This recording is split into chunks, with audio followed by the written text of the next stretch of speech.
The town of Sutherland Falls, Alberta, held its charity auction on the last Friday of every October. It was not called a charity auction, it was called a community placement drive, which was the kind of name that made an uncomfortable thing sound organized and purposeful. Women who had been brought in by the county welfare office, widows without income, unwed mothers without prospects, women whose circumstances had been determined by the county to require intervention, were offered to households as domestic workers in exchange for room, board, and a small weekly wage that the county set and the household rarely exceeded. Most of the women were placed within the first 2 hours. The young ones went quickly. The round-faced ones with soft hands and easy smiles, the kind that farm wives reached for because they pictured a helper who would not cause difficulty. Then the capable-looking ones in their 30s, taken by households with children, whose only question was whether the woman could cook and manage a schedule. It was 1923, and November was 3 days away, and the Alberta sky was doing what it does in late October, pressing down gray and certain, as though it had made up its mind. Vivian Marsh stood at the back of the room with her hat in her hands, and no particular reason for being there at all. She was 31 years old, a livestock veterinarian without a permanent position, with a truck that needed a new radiator hose and a set of tools she had inherited from her father and carried everywhere. She had come to Sutherland Falls for a week, filling in for a colleague who had taken ill, and was on her way back to Edmonton when she stopped for fuel and saw the notice board outside the community hall. She had walked past the placement drive on her way to the hardware store. She had stopped because of the woman at the end of the row. The woman was perhaps 27 years old, though she looked older in the way that hard seasons can age a face without diminishing it. She was tall, nearly as tall as the men flanking the registration table, with the particular posture of someone who had been told repeatedly that their height was a problem, and had decided, just as repeatedly, not to agree.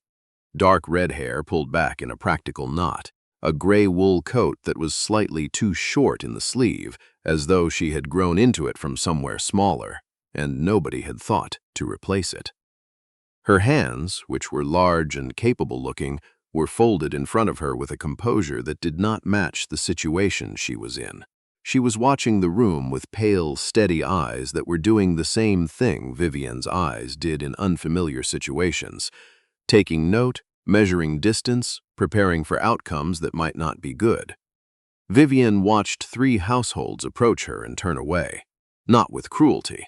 The county had manners of a kind, but with the particular hesitation of people who had come for something specific, and this was not quite it. Too tall, they probably thought. Too composed. Not the kind of woman who would be easy to direct. The woman at the end of the row watched each household go without expression, which was somehow more difficult to witness than if she had looked disappointed.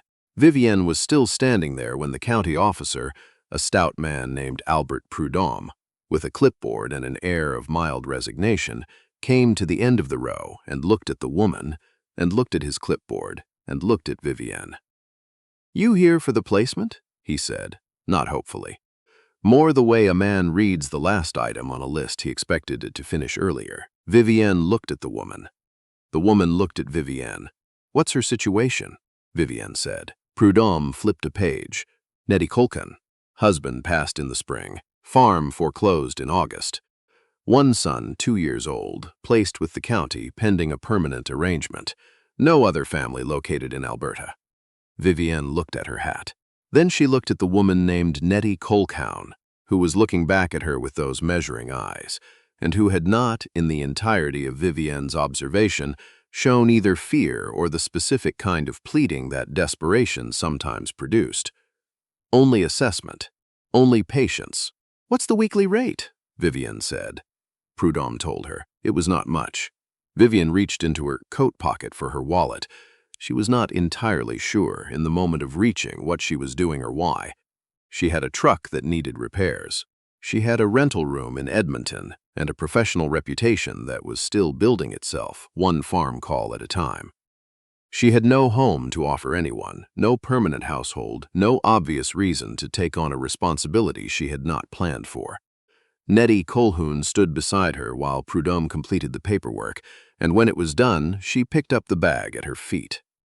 It was a single bag, not large, which told Vivian most of what she needed to know about what remained of Nettie's previous life. She looked at Vivian with those pale, steady eyes.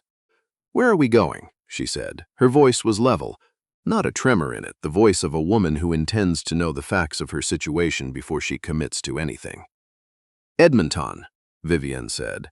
"I have a practice there, mostly large animals. It's not settled work. Some weeks are better than others." "Some weeks," Nettie repeated. "It's what I have," Vivian said. Nettie looked at her for a moment. Then she nodded once, the nod of someone who has looked at the available options and made a clear-eyed decision. "All right," she said. They walked to where Vivian's truck was parked. Vivian looked at the truck, then at Nettie, who was carrying a bag that weighed almost nothing and who was standing with that same unself-conscious posture in the cold October air. "You know anything about livestock?" Vivian said. "My husband ran cattle," Nettie said, "before the drought. I assisted with calving 3 seasons in a row." "Then we'll manage," Vivian said. They drove 4 hours to Edmonton. Vivian drove and Nettie sat in the passenger seat and watched the prairie go dark around them. They talked in the way of women who are sharing a road and have nothing to perform for one another. Nettie told her about Samuel, her son, who was 2 years old and had his father's jaw, and her own tendency to go very quiet when something was wrong. "The county says he can be placed with me as soon as I have a stable arrangement," Nettie said. "That's the condition, stable arrangement. What constitutes stable according to them?"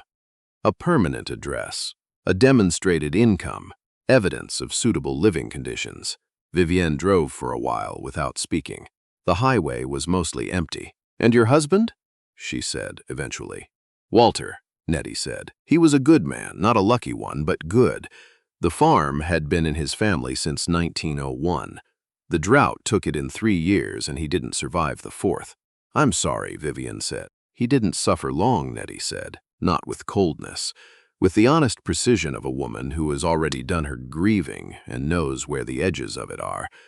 "Samuel won't remember him. That's the thing I think about most. That Samuel won't remember him." Vivian said nothing to that because there was nothing useful to say. After a while, Nettie said, "What about you?" Vivian told her, not everything, but the honest summary. She had grown up in Medicine Hat, the only daughter of a large animal vet who had taken her on calls from the time she was 8 years old. She had gone to Guelph for her training and come back west at 23, because the west was where the work was and because she had never been comfortable being far from the mountains, even when she couldn't see them. She had not married, had been close to it once, a man named Theodore who had understood everything about her work and nothing about why she needed to be the one doing it, rather than the one supporting someone else's doing it. They had parted without animosity. She had not been close to it since.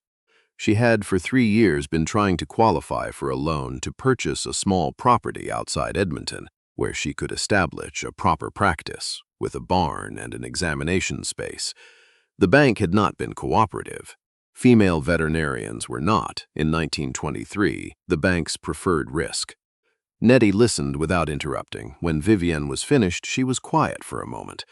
"What does the bank say you'd need?" she said. "To qualify, a cosigner, or a demonstrated record of stable household expenses, a fixed address that isn't a rented room." Vivian paused. "Things that tend to come attached to a husband." Nettie looked at the road ahead. "Things that come attached to a household," she said with some precision. "Yes," Vivian said. They drove in silence for a while after that, not an uncomfortable silence, the kind that has substance. The rental room in Edmonton was a single room above a hardware store on 97th Street. It was clean and it was small, and it held Vivian's veterinary tools, her reference books, a folding cot, and almost nothing else. It did not hold 2 women. That was a straightforward fact. Vivian explained this to her landlady, Mrs. Ingrid Stensrud, the following morning. Mrs. Stensrud, who was 63, Norwegian-Canadian, and pragmatic, in the manner of a woman who has seen most of what life can produce and has not found any of it particularly shocking, looked at Nettie for a long moment. Nettie looked back at her with those pale, steady eyes. "Can you manage a house?" Mrs. Stensrud said. "Yes," Nettie said. "Cook without instructions?" "Yes. You afraid of hard winters?" Nettie looked at her. "I'm from Saskatchewan," she said. Mrs. Stensrud turned to Vivienne. "I have the upper floor," she said. "Been empty since my daughter moved to Vancouver. 3 rooms. The 2 of you could have it if she takes the housekeeping. I'll adjust the rent accordingly." She paused. "It would give you a fixed address and a household record. For your bank application." Vivienne looked at Nettie. Nettie looked at Vivienne. "That would suit," Vivienne said, and that was that. The arrangement worked in the way that practical arrangements sometimes do when the people in them are both practical. Vivienne kept her farm rounds, driving out in all weather to treat cattle and horses and hogs from one end of the county to the other. Nettie managed the household on Stensrud's upper floor with a quiet efficiency that Mrs. Stensrud was not shy about describing. "That woman," Mrs. Stensrud told Vivienne one evening, "runs a tighter house than I do. And I've been doing it since 1887. She paused. "Don't tell her I said so." Vivienne looked at Nettie, who was at the stove with her back turned and the particular posture of someone who has heard every word and has decided not to respond to it.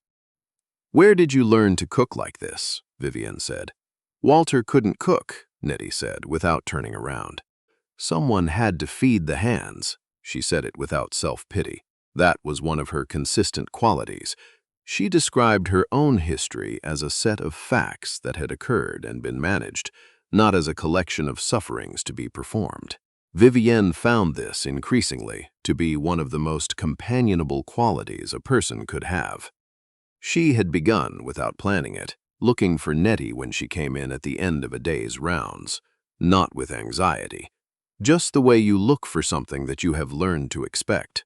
The sound of something on the stove, the lamp already lit in the sitting room, the sense of a space that had been inhabited while she was away and was inhabited still. Nettie had, in turn, begun leaving the kettle on at whatever hour Vivienne returned. This was a small thing. Small things, accumulated, are what most of a shared life is made of. The trouble came from the loan officer. His name was Mr. Clifton Reed, and he was 45 years old, with the particular confidence of a man who has never had to justify his confidence to anyone. He had seen Vivienne's application, her third, and had written, in the margin of the declined notice, that a single woman in an unconventional profession did not represent a sound investment for the bank's lending portfolio, regardless of her income record. Vivienne received the letter on a Tuesday in March. She put it on the kitchen table and stood looking at it. Nettie came in from the sitting room. She read the letter. She set it down. "He wrote it in the margin," she said. "He did," Vivienne said. "Of a printed form, yes." Nettie looked at the letter for a moment. "We should go to the meeting," she said. There was a meeting that month of the Edmonton Women's Institute. Nettie had read about it in the bulletin. Several women in the city had been working, quietly and persistently, on a submission to the provincial government regarding women's property rights and lending access. They were looking for signatories. They were also, it turned out, looking for a vet. The chapter president, a woman named Audra Flemington, who was 50 years old and had the focused energy of someone who has been solving problems other people couldn't be bothered with for 30 years, looked at Vivienne across a community hall table. "We've been trying to get a large animal vet to commit to providing services to the farm wives in this region," she said. "The ones whose husbands won't spend the money or won't drive the distance. We have 43 names. If you'd be willing to provide services on a sliding scale, we'd be willing to add our organization's endorsement to your loan application. We have standing with 2 of the bank's board members." Vivienne looked at Nettie, who was sitting beside her with a cup of tea, and the expression she wore when she had already thought through something, and was waiting to see whether Vivienne had caught up. Vivienne had caught up. "I'd be willing," she said. The loan came through in May. A small parcel of land outside the city east of the river, with a farmhouse that needed work and a barn that needed less. Vivian signed the papers on a Friday morning and drove home with the deed on the seat beside her. Nettie was in the kitchen when she came in. She looked at the deed. She looked at Vivian. "Show me," she said. They drove out that afternoon, the two of them, in Vivian's truck with the new radiator hose that Nettie had sourced and Vivian had installed on a cold Sunday in January. The property was 15 acres. There was a stand of poplar along the east fence. The farmhouse had good bones and needed new windows on the north side. The barn was solid. Nettie walked the length of the barn without speaking. She checked the beams the way someone checks a thing when they know what sound timbers feel like. She looked at the stalls. She stood in the doorway and looked at the land. "It's enough," she said. "It's a start," Vivian said. Nettie turned around. "It's enough," she said, "for Samuel. It's what they need to see. Fixed address, suitable living conditions. If we're both here," she stopped. Vivian waited. "If we're both here," Nettie said again carefully, "it constitutes a household, by their definition." I looked up the county's placement criteria. Vivienne looked at her. She had the expression she wore when she was thinking through something that mattered. "When did you look that up?" "November," Nettie said. "The week we moved in with Mrs. Stensrud." Vivienne was quiet for a moment. Outside, the poplar trees were moving in the May wind. The prairie sky above the property was the particular blue that appears only for a few weeks in spring, before summer takes over and flattens everything. "I've been thinking," Vivian said, "about the practice, about what it needs to grow. Another pair of hands. Someone who knows livestock. Someone who can manage the facility when I'm in the field." She paused. "Someone already doing most of that, if I'm honest." Nettie looked at her steadily. "And I've been thinking," Vivian continued, "that you've been managing this household for 6 months on a domestic wage, and that what you're doing is not what you are. You're not a housekeeper. You spent 3 seasons calving cattle. You read the placement criteria in November because you were already planning 4 months ahead." She stopped. "What I'm trying to say is that I want to offer you a proper role in the practice, with a proper wage and a proper title. And I want to file the paperwork to bring Samuel here." She looked at the barn, then back at Nettie. "If you'd want that." Nettie was still for a moment. Then she said, "Why? Not a challenge." She wanted the honest answer, and she would know if she wasn't getting it. Vivian thought about it. "Because you are the most capable person I have shared a space with in 8 years of meeting people," she said. "And because I walked past that community hall for a reason I didn't fully understand at the time, and I think I understand it now. And because," she paused, "because I would like to have someone to come home to, and I think you have been looking, for a long time, for somewhere to come home to. And I think we have been, in a manner of speaking, doing a reasonable version of both of those things for the past 6 months already." Nettie looked at the land. She looked at the barn. She looked at Vivian. "Samuel likes animals," she said. "He has since he could walk. I used to find him in the calf pen." "Good," Vivian said. "He'll have no shortage." Nettie was quiet for another moment. Then she said, "I'd want that, the role, the wage, the paperwork. All of it." "All right," Vivian said. "All right," Nettie said.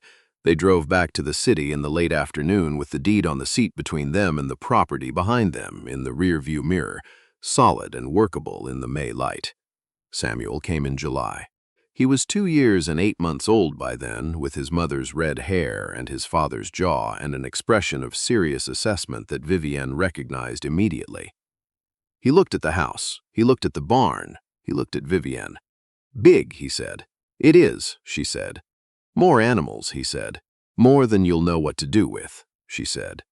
He looked at the barn for another moment, then walked toward it in the purposeful way of someone who has been waiting for exactly this. Nettie watched him go. She had the expression of a woman receiving something she had not allowed herself to expect too clearly, in case it didn't arrive. Vivienne said nothing. There are moments that do not require comment. The practice grew over the following years in the way that practices grow when the person running them is both competent and known to be so. Nettie managed the facility, the scheduling, the supply orders, and the records, which she kept with the same efficiency she had applied to everything from the household on Stensrud's upper floor to the kitchen garden she had established behind the farmhouse, which became, by the third summer, the best producing kitchen garden on that side of the river. She had a reputation among the farm wives in the county for knowing which plants would take in the particular clay and gravel of the Edmonton Valley floor, knowledge she shared freely and which they accepted with the gratitude of people who have been wanting it and are glad someone finally had it.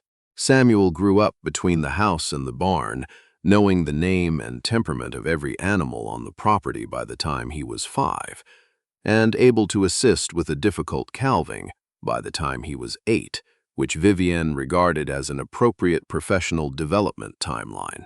At 12, he told her he intended to be a vet. "I know," she said. "You're not surprised," he said. "I stopped being surprised by you about a week after you arrived," she said. He almost smiled, actually smiled, the sudden, unguarded smile that occasionally crossed his face and made him look briefly like someone much younger than he was trying to be. Nettie built the practice's reputation for reliability, which in Alberta ranch country was a more durable form of currency than any advertising.